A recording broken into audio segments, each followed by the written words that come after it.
ትልቁ በቤተክርስቲያን ላይ መካስ ድረስ የመጀመሪያው ነገር እንዳሰነፍ እንዳንሆን ተስፋ እንዳንቆርጥ።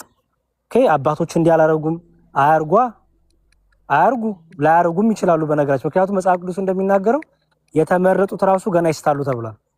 ስለዚህ የተመረጡ ናቸው።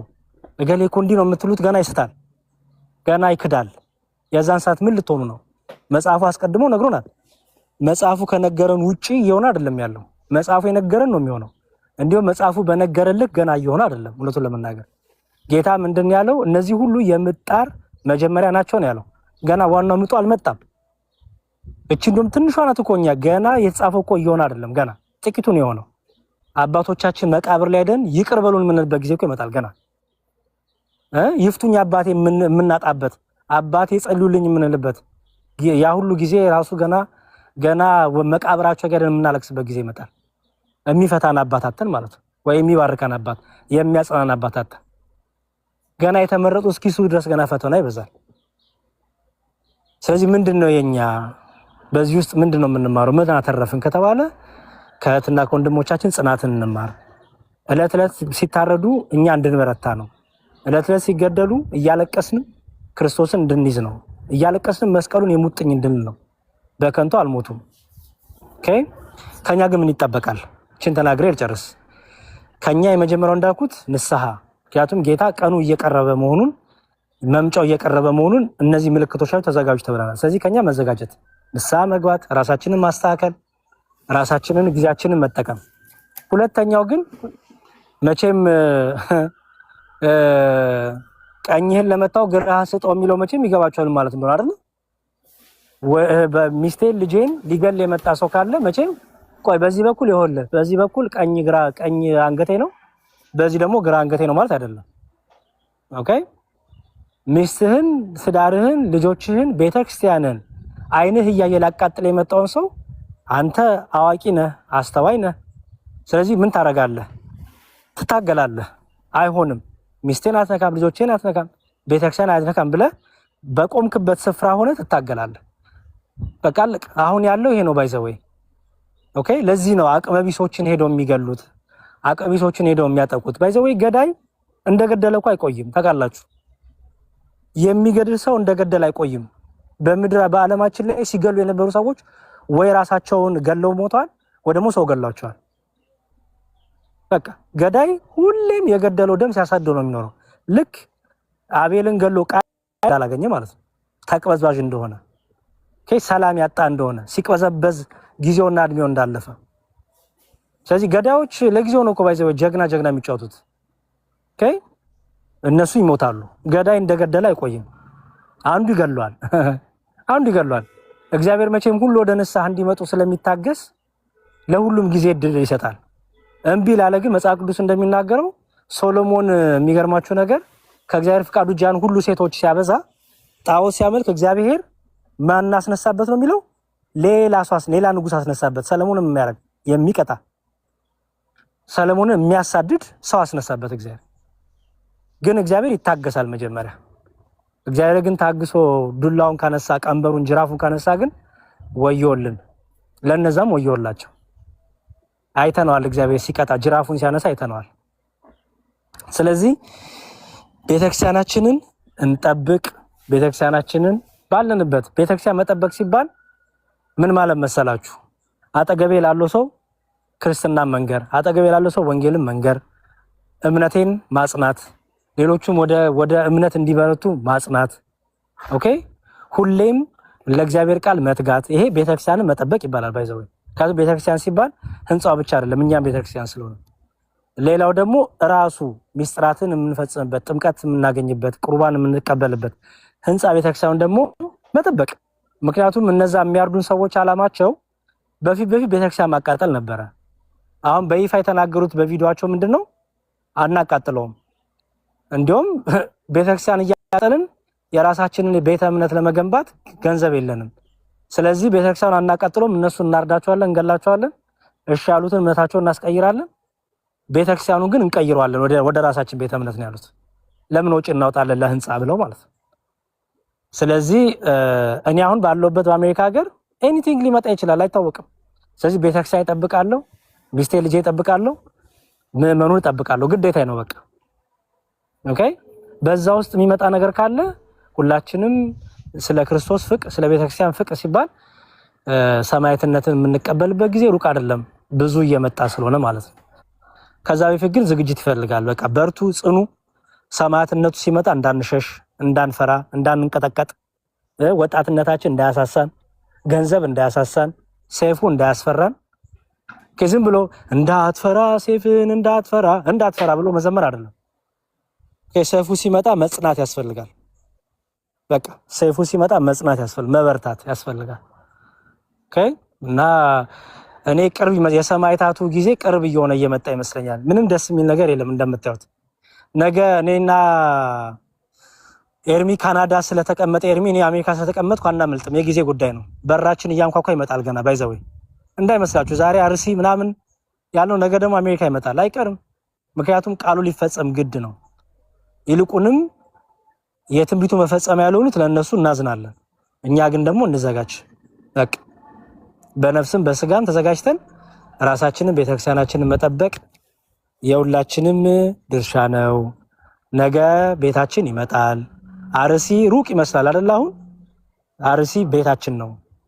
ምክንያቱም አካሎቻችን ናቸው የተገደሉት፣ ብልቶቻችን ናቸው የተገደሉት፣ ቅርንጫፎቻችን ናቸው የተገደሉት።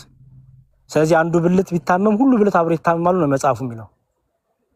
አርሲ ምእመን ሲገደሉ ሁሌ እንደታመምን ነው። ሁሌ አባቶቻችን ልቦና ይስጥልን፣ ወደ ቀልባቸው ይመልስልን። እንዲሁ ምንደኛ ሰነፍረኛ ታካችረኛ በጎቹን ለተኩላ አሳልፈው የሚሰጡ እረኛ እንዳይሆኑ እንዲሁ እንዲነቁ ከተኙበት ካሉበት ድንዛዜ እንዲወጡ የዘር የፖለቲካ የገንዘብ የነዚህ ሁሉ ነገር ይዟቸው ከሆነ ከዛ እንዲወጡ። ምክንያቱም እኔ ባይዘው በጣም ነው ማዝነው ለነሱ። ኃላፊነቱ እንዴት እሳት መሰላችሁ። ጳጳስ መሆን ዝም ብሎ እንዳይመስላችሁ። የብዙ ነፍሳት ደም ተጠያቂ መሆን ነው። የብዙ ነፍሳት ደም እንኳን ጳጳስ አይደለም ቄስ መሆን እንዴት ከባድ እንደሆነ አታውቁትም እናንተ። ታው ቄስ መሆን ዲያቆን መሆን እንዴት ከባድ መሰላችሁ። ኃላፊነት ነው። የብዙ ምዕመናን ኃላፊነት ነው። ወደን አይደለም እኔ ላይ ተቀን እዚህ ቁጭ ምለው ከእናንተ ጋራ ኃላፊነት ስላለ ነው። ጳጳሱማ ምን ያለ ኃላፊነት አይኖርበት።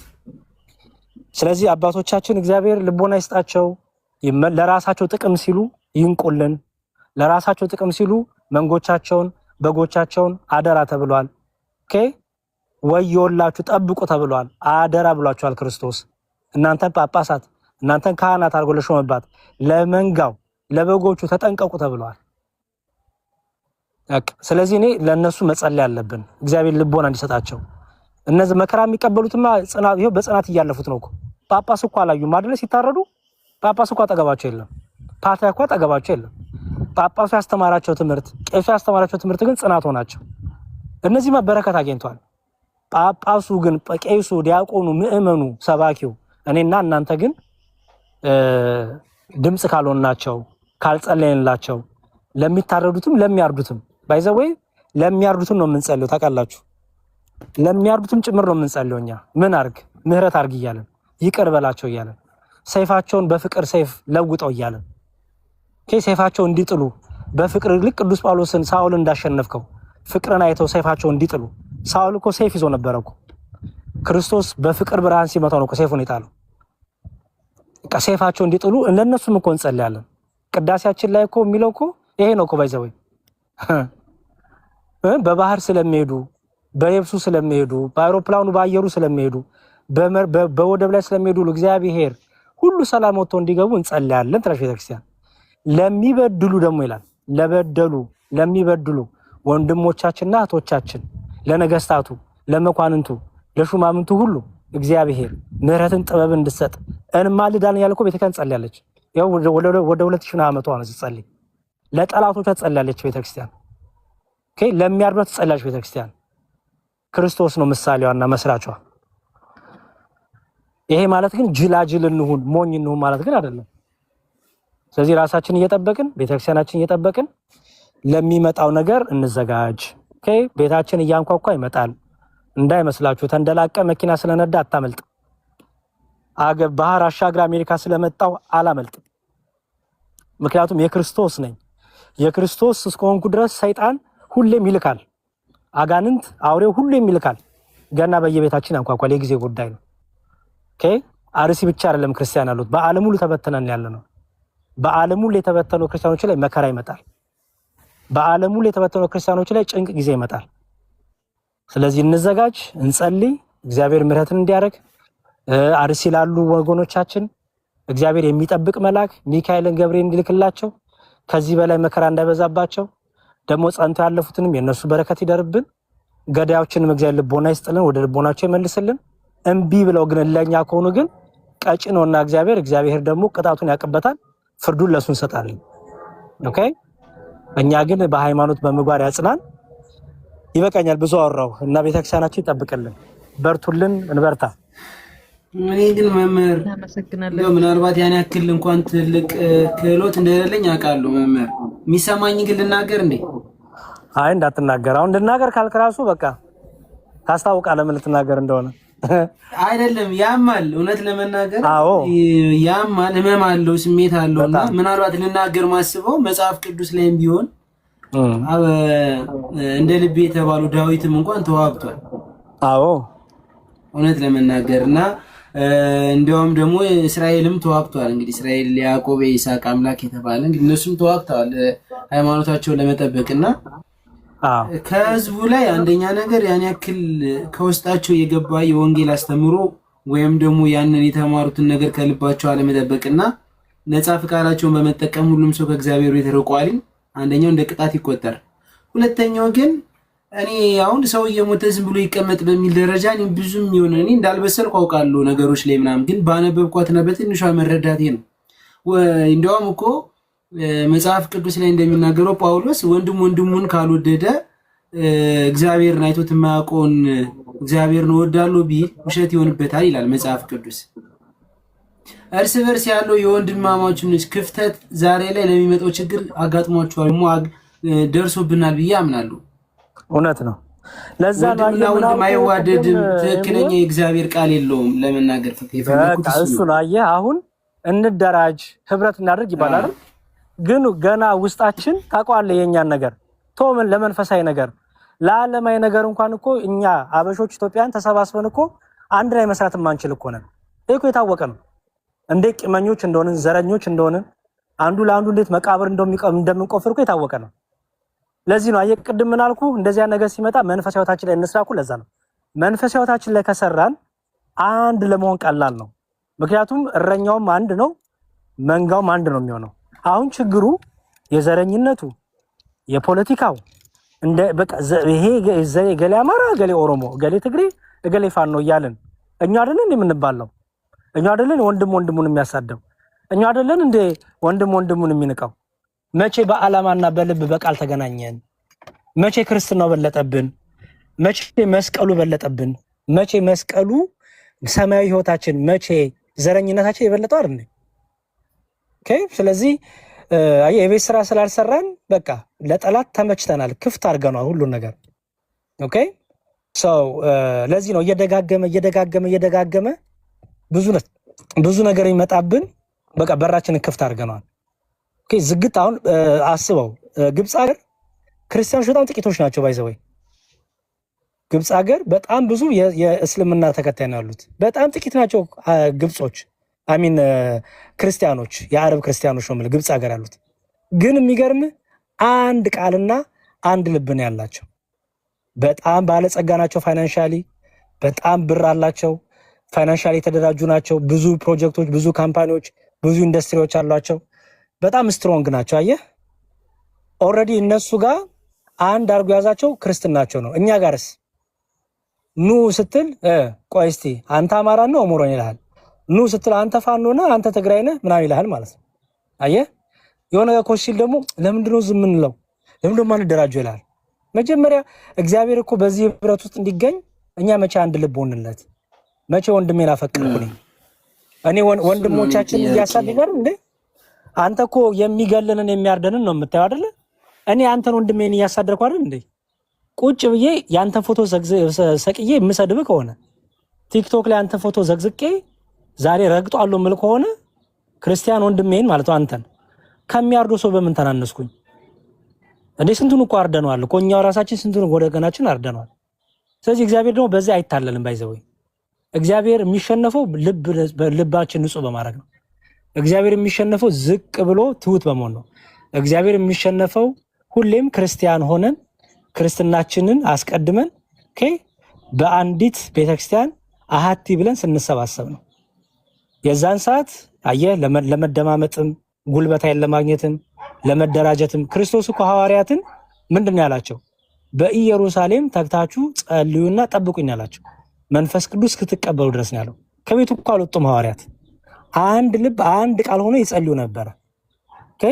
አንድ ልብ አንድ ቃል ሆነው ሲጸልዩ መንፈስ ቅዱስ መጣና ልዩ ልዩ ቋንቋን ገለጠላቸው። እኛ መቼ አንድ ልብ ሆነን ጸልየን፣ መቼ አንድ መንፈስ ሆነን ጸልየን? ቃላችን የተለያየ ነው እና እግዚአብሔርን በዚህ አንሸውደውም። ይልቁንም ትልቁ ማድረግ ያለብን ንስሐ እንግባ፣ እንጸልይ፣ የበደልናቸው ወንድሞቻችን ይቅር እንበል። የዛን ሰዓት ህብረታችን እየጠነከረ ትስስራችን እየጠነከረ ወንድም ወንድሙን እየፈለገ እህቷን እየፈለገች ወደ አንድነት ስንመጣ የዛ ሰዓት ታያለ። እግዚአብሔርም ኃይሉን ይገልጣል። እግዚአብሔርን ሰራዊቶች ያደርገናል እኮ። ችግሩ ግን ማንን እናሞኛለን? እግዚአብሔር እንደሆነ እያየን ነው። ከላዩ ነው ምን አይነት ህይወት እንዳለ ግን ይስተካከላል። እግዚአብሔር ደግሞ ያስተካክላል። በቃ እኔ ማምነው መስተካከል ከፈለግን ዛሬ እንለወጥ። ሁላችንም ሁሉም መበርታት ነው ያለበት ለመጠበቅ እና እስቲ እግዚአብሔር ይርዳን። አሜን አሜን። መምህር እግዚአብሔር ይርዳን ሁላችን። አሜን።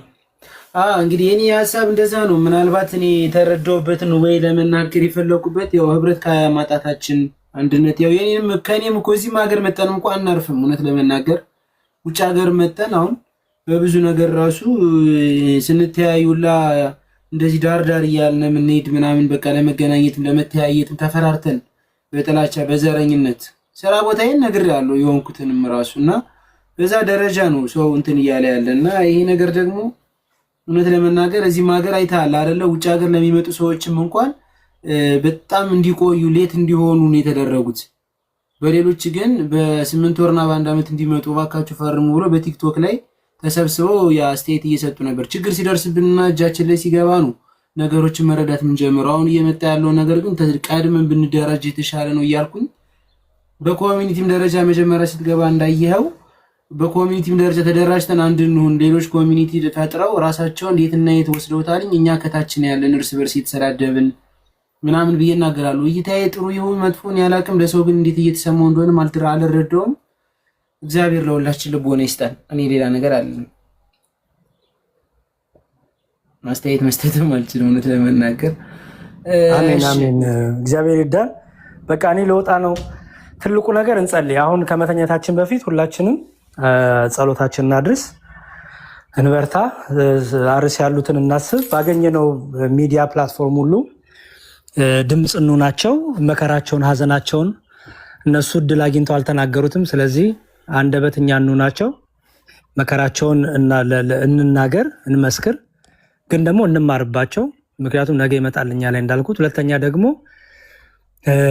ከወንድም ከቶቻችን ጋር በክርስቶስ ስጋና ደም አንድ የሆንን ስለሆንን ያን አንድነታችን ህብረታችን ያጠነክራል፣ ይጠብቃል፣ ራስንም ይጠብቃል፣ ቤተክርስቲያን ይጠብቃል። እና አንድነታችን ላይ እንትጋ፣ እንስራ። ስንፍናችን እናቁም፣ መከፋፈላችን እናቁም፣ መሰዳደባችን እናቁም፣ ወንድም በወንዱ ላይ የሚነሳው ነገር እናቁም፣ ዘረኝነታችን እናቁም። ምክንያቱም ስትሞት ኦሮሞ ወጣ አይባልም፣ አማራው ወጣ፣ ትግሬ ወጣ አይባልም አይደለ? ስትሞት ሬሳ ወጣ ነው የሚባለው አይደለ? ኤርሚ አዎ እውነት ነው እሱ። በቃ ለምሳሌ እኔ ዲያቆን ነኝ፣ ስሞት ዲያቆን ወጣ ነው የሚባለው እንዴ? አይደለም፣ ሬሳ ወጣ ነው በቃ አለቀ። ምንም ሁን ስትሞት ሬሳ ነው የምትባለው። ስለዚህ ምንም የማይቀጥል ነገር ይዘሮ የማንሄደውን ነገር ላይ ነው ጊዜ እያባከንን እርስ በርስ እየተፈጃጀን ያለ ነው። በእምነታችን ምክንያት ከሚገሉን በላይ ወንድም ወንድሙን የገደለው እኮ ይበዛል፣ እውነቱን ለመናገር። ስለዚህ እግዚአብሔር ይርዳን፣ ራሳችን እናስተካክል። ዘራችን በሰማይ ነው፣ ሀገራችን በሰማይ ነው። አንድ ሰው የተወለደበትን ብሔር ይወዳል፣ ያፈቅራል፣ ግዴታው ነው። ግን ደግሞ ሌላኛውን ወንድሙን ግን እየጠላ አይደለም። የሌላኛው ወንድሙን የተወለደበትን ቦታና ስፍራ እያንቋሸሸ አይደለም። እኔ ካንተ በልጣለሁ እያለ አይደለም። ከዘርና ከቋንቋ ከቀለም ዋሽቶናል ክርስቶስ በመስቀሉ በደሙ። ዘረኛ እንዳንሆን ረድቶናል ክርስቶስ። በፊት ነበሩ በብሉይ ኪዳን ታውቃለህ። እኔ እንዲህ ነኝ እኔ እንዲህ ነኝ ያሉ አይሁዶች አይሁዳዊ በመሆናቸው አሕዛብ ይንቁ ነበረ። በቆሮንቶስ ቤተክርስቲያን የነበረው ትልቁ ችግር ይሄ ነበረ። አይሁዶች አሕዛብን እየናቁ ማለት ነው። ቅዱስ ጳውሎስ በጣም ይቸገር ነበረ በቆሮንቶስ ቤተክርስቲያን። እኔ ኬፋ ነኝ እኔ አጵሎስ ነኝ፣ አማንያ እንደሚዩት አድርግልን። እኔ ኬፋ ነኝ እኔ አጵሎስ ነኝ የታውል ይከፋፈላሉ። በጌታ ቤተክርስቲያን እንደዚህ ብሎ ነገር የለም። በቃ ልክ ስትመጣ የኖ መርከብ ትዝ ይለናል አይደለ? እዚህ ያላችሁ ክርስቲያኖች የኖ መርከብ የሚናደፉ የሚገዳደሉ ኮንሳቶች ገብተዋል እኮ። የሚገርም ኤርሚ መርከብ ውስጥ አንዱን ሳም ቢያገኘው እኮ ሊገለው የሚፈልገው ሊበላው የሚፈልገውን ሳቡ ገብቷል። ግን ጸጥ ነው ያለው አልበላም። መርዛማው ገብቷል እኮ። መርዙን ግን ውጦ ነው ቁጭ ያለው። አየህ ለምን? ወደ እግዚአብሔር ቤት ስንገባ በመርከብ የተመሰለችው በኖ መርከብ የተመሰለችው ቤተክርስቲያን ወደ እርሷ ስንገባ የራሳችንን ኢጎ የራሳችንን ዘረኝነት የራስን ይሄ ቆዳ መወጠር ትተን ሁላችንን በትህትና ዝቅ ብለን ነው ወደ እግዚአብሔር የምንገባው። አጉል ባህሪያችንን መጥፎ ክፋታችንን ትተን ነው ወደ እግዚአብሔር የምንመጣው። ስለዚህ እንደዛ ከሆንን እግዚአብሔር በእኛ ይሰራል። እንደዛ ከሆነ መሰባሰብ፣ መደራጀት፣ መበርታት፣ አንድ ላይ መሆን፣ ኦርቶዶክሳዊ ኮሚኒቲ መፍጠር፣ ስራ ላጣው፣ ለተቸገረው፣ ለሱሰኛው፣ ለምኑ ለዲፕሬሽን ላለበት ሁሉ መድረስ እንችላለን። ህንፃ ስላሴ ላይ ሳንሰራ ቀርተን እኮ ነው እንደዚህ የምንሆነው። ሰው ላይ አልተሰራም። አየህ ወንድሙ ላይ አልሰራም። ከዚያው ነገር ኮሽ ሲል ብቻ እንዴ እንደራጅ እንጂ የቤት ስራችንን ሳንሰራ። ለዛ ነው እንጀምርና መዝለቅ አቅቶናል። የሆነ ነገር እኮ ይጀምራል። የሆነ ነገር ኮሽ ባለ ቁጥር ወይ አርሲ የሆኑ ወንድሞቻችን እህቶቻችን ሰማዕት ሆነው ባረፉ ቁጥር እንደዚሁ እንሰባሰብ። ከዛ ታዋለህ ከሳምንት በኋላ ጸጥ ነው የምንለው፣ እኔም ጭምር ማለት ነው። በቃ ለምን መጀመሪያ ያልሰርቭ ፋውንዴሽን መሰረት አልሰራንም። እና አይ ሆፕ የአሁኑ እንድንሰባሰብ መሰረት እንድንሰራ እንድናስተውል ያደርገናል ብዬ አስባለሁ። እግዚአብሔር ይርዳን፣ ሁላችንም ግዴታችን እንወጣ። እግዚአብሔር ደግሞ መጨረሻችን ያሰን፣ ቤተክርስቲያን ይጠብቅልን፣ የሞቱትን ነፍሳት እግዚአብሔር ይማርልን፣ እኛንም ይጠብቀን። እግዚአብሔር ይስጥልኝ። እርምዬ ስላሰባሰብከን ስላገናኘን እናመሰግናለን። ኧረ ተከትለው የሚመጡ ያንተዎች ናቸው በብዛት። እኔ ቤት 15 ሰው ካለ በቂ ነው ለጨዋታ። አንዳንዴ በ30 ምን ደርስ እዛ ውጪ ያው ተከትለው ይመጡ ጥሩ ነው። ግን እንደዚህ ኦርቶዶክሳውያን መምህርን የተከተሉ ትምህርት መማርና በየቀኑ የተለያዩ የእግዚአብሔርን ቃል መጽሐፍ ቅዱስ ላይ ያለ ትምህርት ማወቃቸው ከምንም በላይ ትልቅ ነገር ነው። እንደዚህ የተሰባሰቡ መምጣታቸው ማለት ነው። በየጊዜው ብዙ ሰዎች የማያውቁትን ጥያቄ ሲጠይቁ ያንንም ሰው ደግሞ ጥያቄው ሲመለስለት እውነትን እያወቀ ይሄዳል። እውነት ለመናገር እንደኔም ቢሆኑ ደስ ይለኛል። አብዛኛው ሰዎች ገፍተው ፑሽ እያደረጉ ቢጠይቁ፣ መምህራንም ደግሞ ስትጠየቁ ነው ደስ የሚላችሁ። ካየሁት እንግዲህ መዝሙር አይደለ እንድንጠይቅ ነው የምትፈልጉት ብዙ ጊዜ እና ሰዎች ይፈራሉ ላለመጠየቅ። ስትጠይቁ እውነትን እያገኛችሁ ወደ እውነት መንገድ ትመጣላችሁ የሚል ሐሳብ ያለኝ ለእኔ። እግዚአብሔር ይስጥልኝ መምህር፣ ስለመጣ በጣም ነው የማመሰግነው። ዛሬ ለምክክር ነው የተባባልን ወጣል። እኔ አንዴ ላውራ አለሽ እንዴ? አውሪ።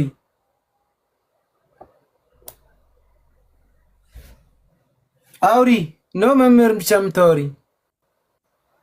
በሉ 200 ምናምን ሰዎች መምህር ወጣው ውጡ። አየርምዬ ሰላም ነው። እኔ ስታየኝ ይጨንቀኛል። አንዴ ያሬድን ሰላም ልለው ነበር አስወጣኸው። እንዴት ነው? ረጅም ሰዓት እኮ ያዝ ነው እኮ ምክርም እየሰጠን ስለነበረ 204 ሰዎች ቀስ ብላችሁ ወደታች ሂዱ። እኔ ዛሬ ማኔጅ እንደማደርጋችሁ አልችልበትም። ምን አልሽኝ? በራሱ ይወርዳል። በቃ ደህና ደርተኛ ነው እናወራለን። እስካሁን ቆይተሽ ያ መሻ አይገርምም። ሰዓቱ የደረጀም ሰዓት ስለነበረ ሌሊት እንደምነሳ ታውቃለህ። በእሺ ደህና ደሪ። ቻው፣ ሰላም ደር። ኦኬ እርምዬ እንግዲህ በለኛም ጋር በጣም መሽቷል። ያሬድዬ ሁሉን ነገር ነግሮሃል። ምክር ማብዛትም ጥሩ አይደለም። በቃ በርታ፣ እሺ በርታ።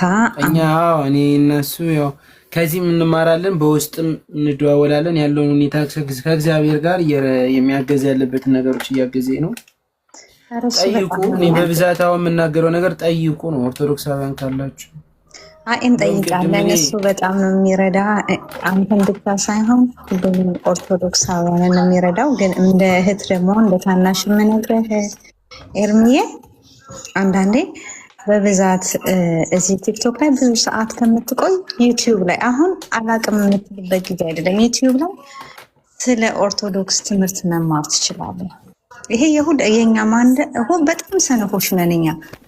እነሱ እኛ ካረዳናቸው እነዚህ ቤተሰብ አላቸው እንዴት ነው የሚሆኑት እነዚህ ሰዎች? እና አንዳንዴ ከኛ የሚጠበቅብን ነገርና አንብብ ዝም ብለህ እዚህ ቲክቶክ ላይ በብዛት አትዋል። ሁለተኛ ነገር ደግሞ እንደ ታናሽ እህት የምነግርህ ኤርሚያ በቃ በርታ። በአሁኑ ሰዓት አንተ ሀገር የሆንክ እንዴት ጴንጤ መሆን ታስባለህ? እመቤቴ ነው። እስማ ቅዱስ እንዴት ናችሁ? ሰላም ነው እና አይዞ በርታ። ያሬድዬን እንደዚህ እየጋበስ እኛም እንማራለን። በቃ በርታ። ሁለተኛ ሌላ ነገር እንዳትል፣ እንደዚህ ኦርቶዶክስ እንደዚህ እንዳትል። በጣም ነው ቅር የሚያሰኘው። እሺ